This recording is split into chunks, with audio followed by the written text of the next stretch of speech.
Tiffany and you. One and one together make two. All the stories that are true. Tiffany and you.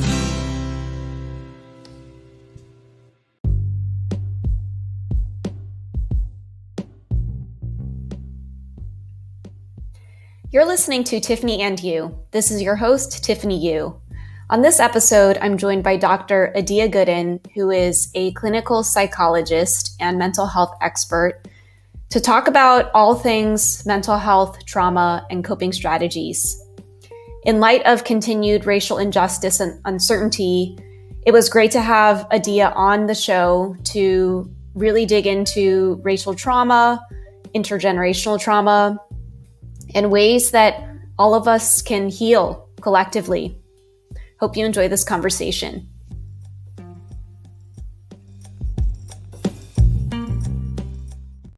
Hi everyone, it's Tiffany Yu here, and you're listening to this episode of Tiffany and You.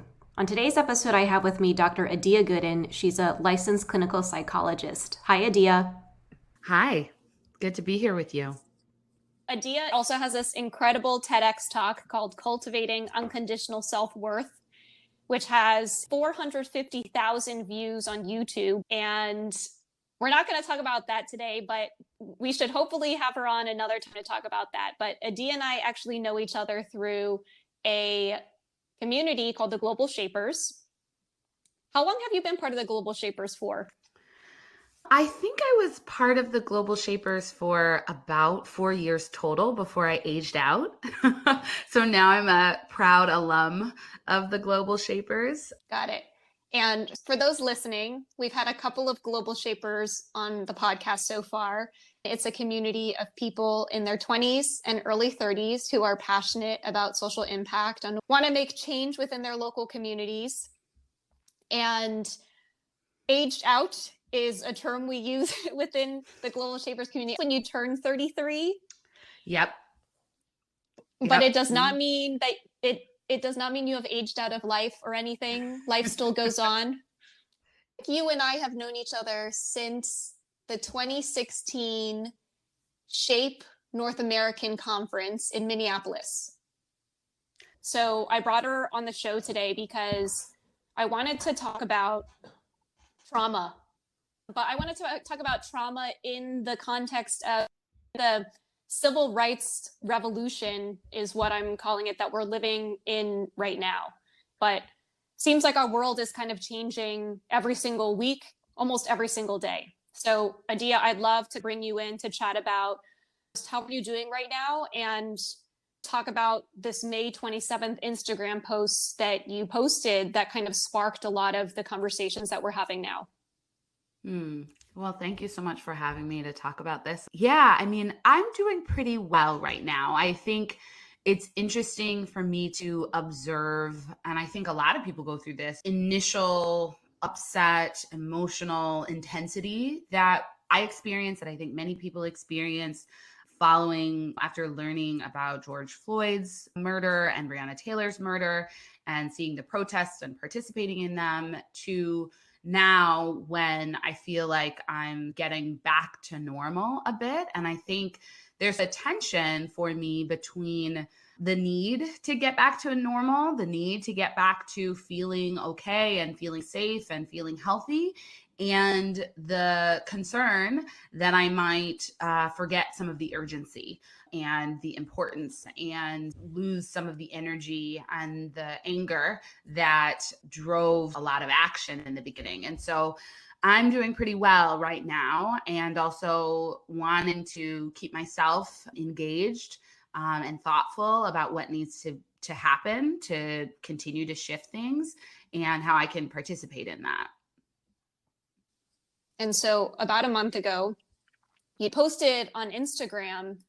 I think that the general sentiment of the post was just this whole idea of feeling exhausted in the body that you were in. And of course, the police brutality that we're seeing is nothing new. But for some reason, and maybe it could be in the context of this pandemic and people stuck in their homes for months, it just seemed to wake the world up to the fact that we need to be active anti-racists. Mm-hmm. Yeah. Yeah. And, it's interesting because what I posted about on May 27th was just really how I was feeling emotionally. I woke up feeling exhausted, feeling angry, feeling frustrated, feeling disappointed.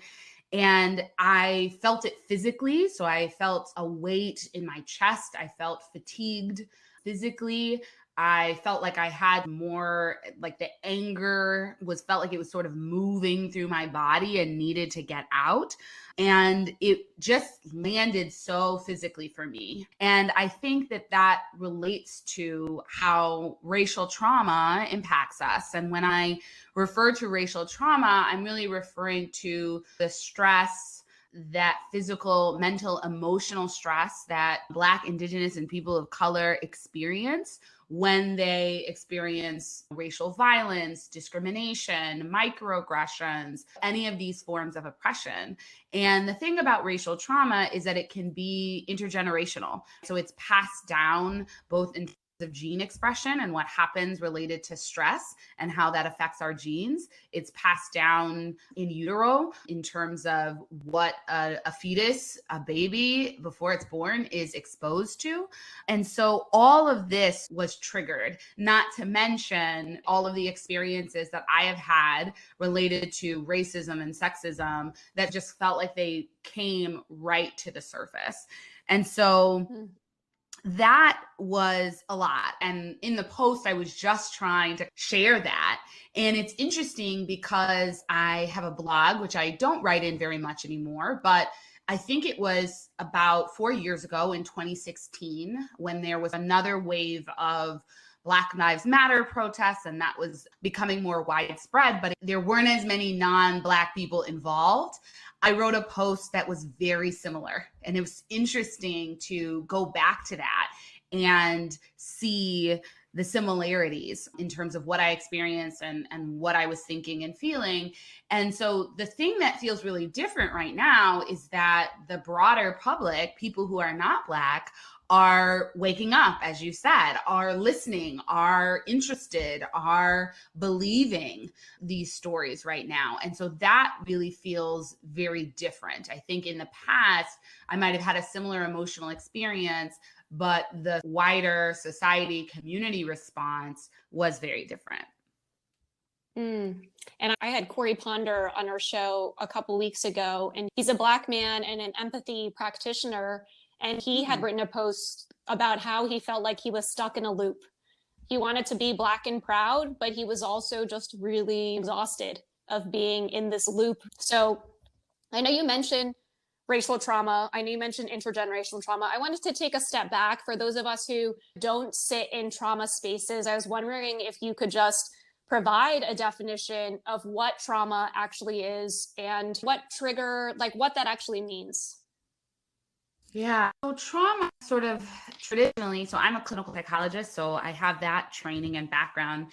And sort of in the field of psychology and mental health field more generally, trauma is generally thought of as an incident or experience that someone has where they felt like they were seriously in danger, or they were harmed, or they thought they were going to be harmed. So in that traditional sense, a trauma could be a car accident, it could be being raped, it could be witnessing somebody else being harmed or killed.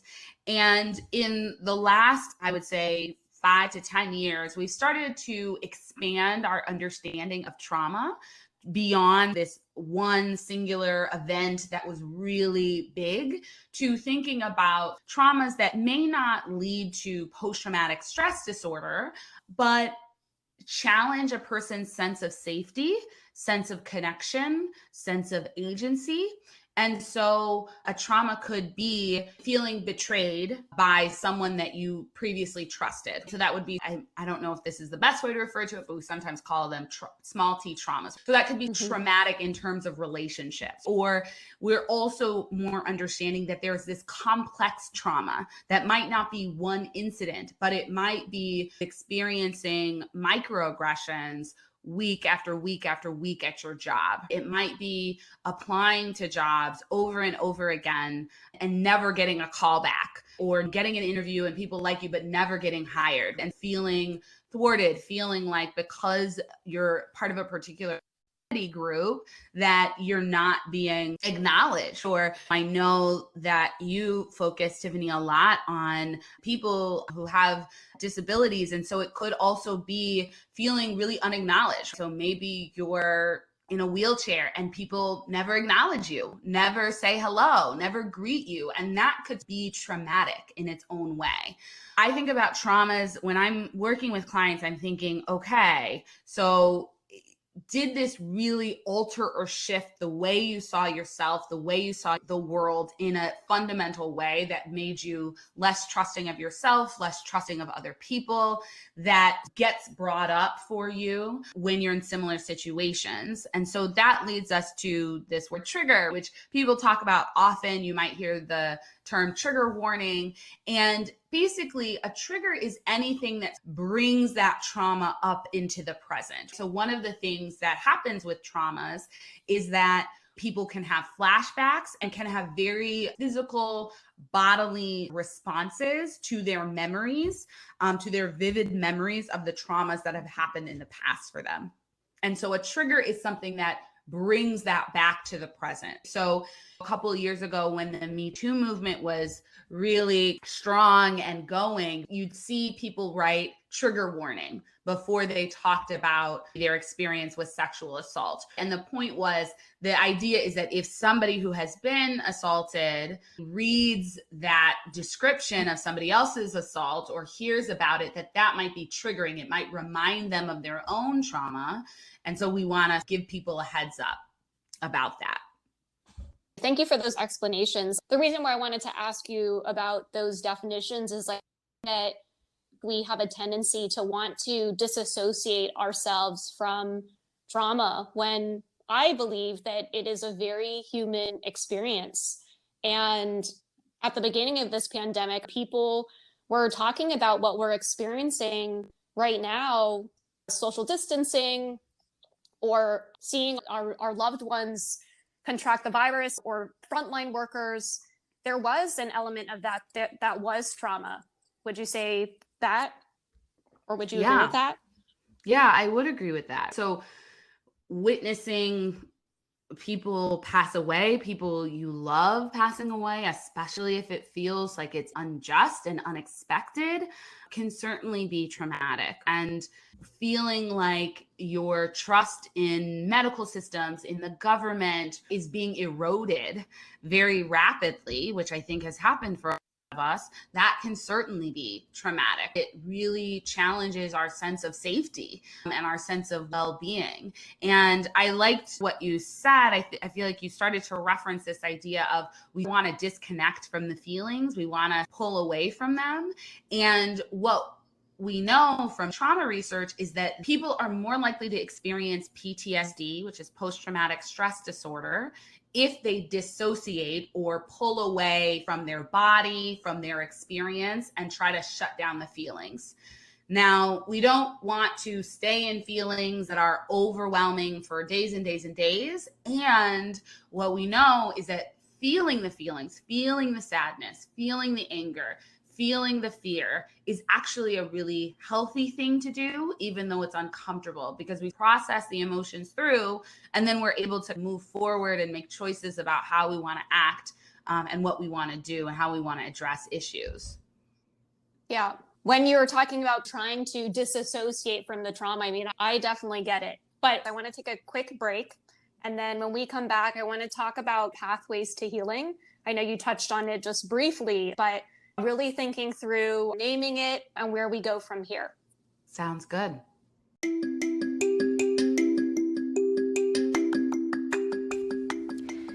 Voting isn't just going to the polls on election day anymore. Options like early voting, mail-in voting, and ballot drop boxes are available to more voters and are growing in popularity. How to Vote, a tool created by Democracy Works, breaks down the options your state offers for casting a ballot, empowering you to decide when and where to vote. How to Vote is easy to use and helps folks from all over the country overcome many of the process barriers to voting. Democracy Works is committed to helping you vote no matter what. Their tool, How to Vote, does just that. For example, you can sign up for election reminders, see what's on your ballot, get step-by-step assistance requesting your mail ballot, explore your options for returning your voted mail ballot, check your voter registration status, find your polling site, and make sure you have appropriate ID. Decide when and where you'll vote this year at howto.vote.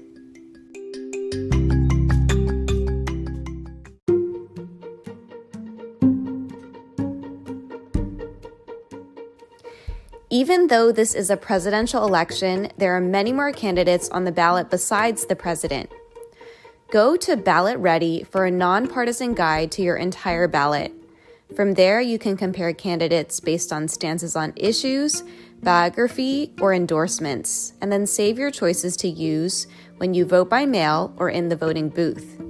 You can even request your absentee ballot or make a plan to vote early or on election day. This election matters. Make sure you have a plan to vote and vote informed. This year, with changes to polling places and vote by mail laws as a result of COVID, it's more important than ever to have a plan to vote. 30% of voters take the time to vote and then leave some part of their ballot blank. This is a missed opportunity to choose the leaders of our communities. And it's okay if you're unfamiliar with some of the more local positions. We recommend hosting a ballot party, get together with friends over Zoom, split up the research, and go through your ballots together. Go to ballotready.org and enter your address to make a plan to vote and vote informed. And we're back from the break. You're listening to this episode of Tiffany and You. We have with me Dr. Adia Gooden. She is a clinical psychologist. And before the break, we were talking about trauma in all its forms, defining it. We talked about race-based trauma, intergenerational trauma. Adia, the reason why I wanted to talk to you about race-based trauma, it was actually the first time that I had heard that term, race-based trauma. Is this new or it's becoming popularized because of what's happening? Yeah, I would say it's more becoming popularized right now. I'm not totally steeped in the research on it. I did a quick search and found there's a special issue of the American Psychologist, which is a journal put out by the American Psychological Association on racial trauma. And that came out in 2019. So I would say it's fairly recent, but I think it's something that Black people have been talking about for a while, even if that name, racial trauma, wasn't necessarily added to the discussions about how slavery continues to impact us today and how segregation and discrimination continue to impact Black people today. If we think about intergenerational trauma, we can think about it as being related to racial trauma. It could be related to some other harm or injustice that happened to one generation that then influenced subsequent generations. And then I think another aspect of racial trauma is that it also includes what's happening today. So the racial trauma that I experience is related to what my grandmother experienced and my mother experienced. And it's also related to kind of what I experience present day, because racial discrimination and oppression are unfortunately continuing. And so it has both this past and present dynamic in terms of understanding how it's at play for people. Yeah. And so before the break, you touched on this briefly. There's a phrase I really like that my therapist told me. He said, the only way out is through. And you and I chatted a little bit about wanting to disconnect from that feeling. I was wondering if you could chat more around how to recognize if what you're experiencing is trauma related. Is it helpful to name it? This is a good question. And I love your therapist's phrase, the only way out is through. I so agree with that. I think naming things can be so helpful, because often when we feel something, we start looking around for, why do I feel this? Is it something I did? Is it something I said? Did I make a mistake? Or did I eat something wrong or did I not get, like we sort of start going through what is going on. And I know I go through that myself. If I wake up and I'm sad or I'm anxious or I'm angry, it's like, where is this coming from? Or you have an interaction with someone and you feel upset or something comes up, you are questioning, where is this coming from? And so naming racial trauma, naming intergenerational trauma can be so helpful because it at least starts to help us understand, okay, it's not something I did wrong. This is here.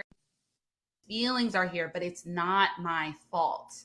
And I can choose how I want to respond to these feelings, but I don't need to blame myself for them. I don't need to look and see, well, what could I have done differently to not experience that? I also think another reason that naming things as racial trauma can be helpful is because it helps us to understand the bigness of the reaction. So it helps us understand, why is it that witnessing someone being killed, that's traumatic in and of itself. But thinking about, okay, George Floyd is not someone that I know. I don't know him. I don't know his family. What is it about this situation that is impacting me so deeply? And part of it is, wow, that could have been a relative or a friend, or this keeps happening. This is a representation of the trauma I've experienced or the harms that Black people have experienced in the US. So we're putting it in context, which then helps us to make sense of the feelings.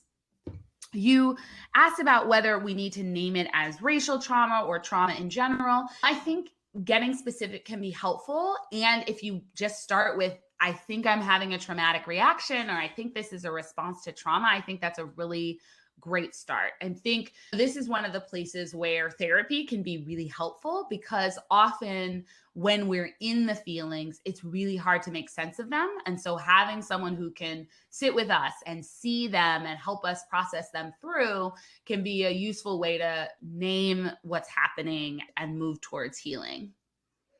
I thought your perspective was really interesting, because one of the things my therapist said to me, she said, Tiffany, Americans, I feel like, have this obsession, like this diagnosis obsession. They want to name everything they're experiencing so that they can blame something else, some way that they're reacting to what's happening in the world. And the way I'm relaying that was a little bit less empathetic coming out of my mouth, but I was wondering if maybe you had some thoughts around that. I think it's an interesting dynamic of, like, do I want a label for what I'm experiencing? And part of it is having the therapy there to work through it, to then have an action plan of how to move through it afterward. Yeah, you're bringing up some really interesting points. And so I would say I am not into diagnosing people. Like, I don't really have much interest in it. And as somebody who takes insurance, I have to give my clients a diagnosis, or else the insurance is like, well, what are we paying for? That's kind of how our system is set up. I think that a diagnosis is useful in the sense that it helps us to understand the cluster of symptoms or experiences that somebody is. It can guide us to specific treatments that have been shown to be effective for that cluster of symptoms. So that's sort of how I think about that. I think what resonates with me about what your therapist was saying is people's tendency to say, well, I'm just depressed, right? An identity around being depressed, around having depression, that then sort of gives people permission to say, this is just how it is. It's never going to change. This is who I am. And then we can move forward with that in terms of like, well, I'm depressed, so I can't do this or I can't do that. And now depression can be a real disability. It can be a real challenge for people. And whenever we create an identity around a mental health issue, we sort of get stuck there. And it puts people in this place where they're not seeking to learn and grow and shift things. And so I think there's a balance between naming what is happening, naming wow, this experience you had is leading to these symptoms you're having now. And I think that naming, this is the context, this is what happened, this is what led you to do this, this, and that. This is what caused you to develop these coping strategies that may not be as healthy right now. When we name the context, it really helps people to develop compassion for themselves. Because there can be a lot of, well, what's wrong with me? Why am I over drinking? Or why am I doing this? Or why am I? And if we say, listen, in a context that was harmful and painful, and it makes sense that you develop this way of being, right? So let's offer yourself some compassion and some love. Let's forgive yourself. And then that becomes the foundation for how do you want to choose to move forward? You're not defined by the trauma. You acknowledge it in that situation. How do I want to respond to my emotions in a more constructive way? How do I want to approach life? And so for me, that is this balance that I try to strike with a lot of my clients, is acknowledging the context and also identifying opportunities for people to be empowered to direct their lives in the way that they want to. So not feeling stuck, not saying, well, I'm traumatized racially and the world is racist, so that's it, I can't do anything. But to acknowledge that and acknowledge the toll that takes, and to think about what can you do? Yeah, what do that's you great. want? The thing you said that I thought was really powerful is this tendency for some of us to want to create an identity around what that diagnosis is and how that manifests in our life. I want to move forward with our conversation around what's happening with racial trauma. For those of us who are non-Black, I'm getting a sentiment that is feelings of helplessness, enormous guilt, discomfort. For my Black friends, it's feelings around anger and frustration and exhaustion and just being tired. And so as we think through pathways to healing, I'd love your tips for some healthy coping strategies. I think everyone is feeling some level of the effects of the trauma. Yeah, I think you're right. Yeah, my first recommendation is for people to feel their feelings, all of it. We are often very socialized to run away from our feelings. Anything that's uncomfortable, we run away. And we have a lot of different strategies for running away. So running away could look like over exercising, overeating, restricting our eating, over drinking, smoking too much weed. It could look like a lot of different things. It could look like being on your phone for hours and hours and hours, sort of zoning out. So what we want to do is allow ourselves to feel the feelings. And people often worry that if they allow themselves to feel the guilt, the anger, the sadness, the frustration, the hopelessness, they will be overwhelmed by it and they will not come back from it. And the reality is that is not true. When I guide people to sit with their feelings in sessions, people often say, yeah, I felt the emotion a little bit more intensely. And then they say, and then it went away, or it felt more bearable. And so what I encourage people to do is to, when you're feeling something, first of all, notice how it shows up physically for you. I mentioned earlier that when I was feeling angry, one morning, it was really a tightness, a heaviness in my chest. Just notice what is showing up physically. Where in your body is this emotion showing up? Take a few deep breaths, breathe into that space and allow it to be there. We often constrict and tighten and try to push the feeling away to get rid of it. That just adds another layer of stress on top of the emotion. So see if you can take deep breaths and really just allow the feeling, the physical sensations to be there. Another piece is that what we often do is we amplify our feelings by our thoughts. So you feel some guilt and then your mind starts running. Oh my gosh, you didn't say this then. And why didn't you do this then? And how right? And it just goes and goes and goes. And that just amplifies the feeling. So we want to, just like you might practice with a mindfulness meditation, we want to let go of those thoughts and we want to focus back on the physical sensations. And you do that as many times as you need to. And then I would say a third core component of this is offering yourself some love and tenderness and compassion. So put your hand over the feeling, put your hand over your heart and just send it some love. The guilt is valuable because guilt shows us, hey, you know, I didn't do something that was aligned with my values and I want to do something different. So we say thank you to the guilt. The anger is valuable because the anger tells us there is some injustice. There is some injustice that I am not willing to tolerate, and it's not okay. And I'm going to do something about it. So we say thank you to the anger. We're only able to do that when we look at it and we acknowledge it. So that's a brief little practice that people could guide themselves through to really allow themselves to feel the feelings. And then what we find is once we've allowed ourselves to feel the feelings, we're then able to tune back into our prefrontal cortex, the part of our brain that's analytical and can think, and then we can decide, okay, what action do I want to take? What steps do I want to follow to change this situation, to remedy it, to apologize, to advocate for justice? When we're trying to do that from an emotional state or a suppressed emotional state, we're not going to be as effective as when we've sort of felt the emotion, moved through it, and then can decide very intentionally about what we want to do. I love all of that. I'm still sitting on the point that you mentioned of really valuing whatever emotion you're feeling at the time. And one of the things I'm thinking a lot about is how we place a hierarchy on emotions. We think happy equals good, and anger, sadness, guilt, whatever it is equals bad. And I think the same way that we feel the light, the sunshine when we're happy, shining a light on whatever emotions we're feeling is really important pathway to move through it. As we think through healthy coping mechanisms for racial trauma, I feel like this whole pandemic has kind of been an avalanche of many, many unprecedented things. What is giving you hope right now? And what are you feeling hopeful about?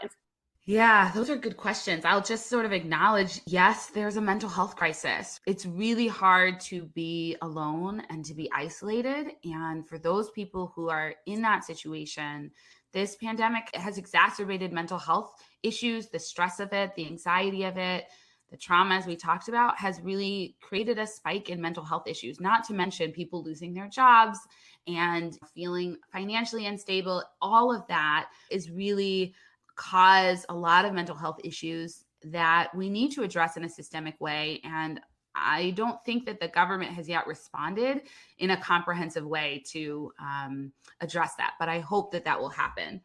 So let's see, what am I hopeful about? I think the things that make me hopeful are, one, just seeing how many non-Black people are up in arms about the racial injustice and police violence that has been going on in this country basically since its inception. So it's really encouraging for me to see people who are not Black get involved in the movement and get out there and want to learn and want to educate themselves and want to make a commitment to doing something different. So seeing the emails from companies and organizations that are committing to diversity, equity, and inclusion work in a way that they never have before, that is really encouraging to me.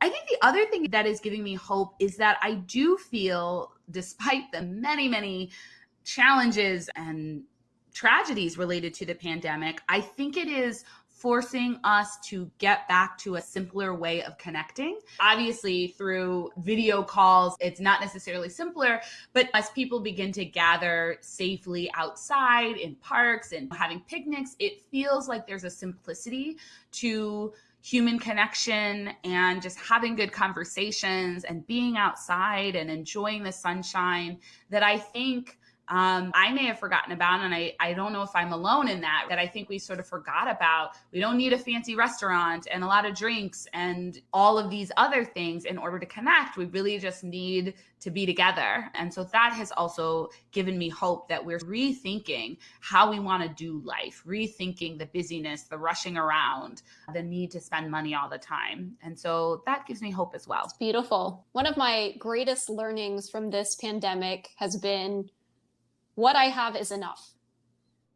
And I visit that often, but loved having you on the show, Adia. If people want to follow you or follow up with your work, what's the best way to do that?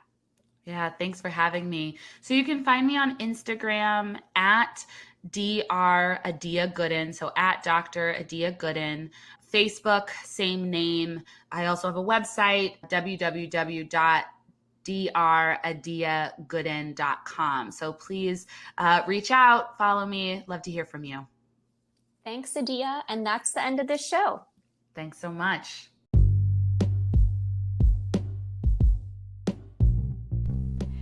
Thanks for listening to this episode of Tiffany and You. This is your host, Tiffany Yu. If you enjoyed this conversation, please leave us a rating and write us a review over at Apple Podcasts. It allows these conversations and these episodes to be discovered by other podcast listeners. I'm hoping that we can co-create something here that's valuable for you. So to the extent that you have feedback or other topics you'd like us to explore, don't hesitate to reach out. You can find us at tiffanyyu.com/podcast. And a special shout out to Root Hub for our opening and closing podcast medleys. We release episodes weekly, so I hope that you'll join us next week for the next episode.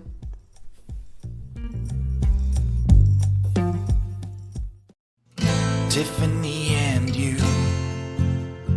This one is done and another coming soon. A special rendezvous for Tiffany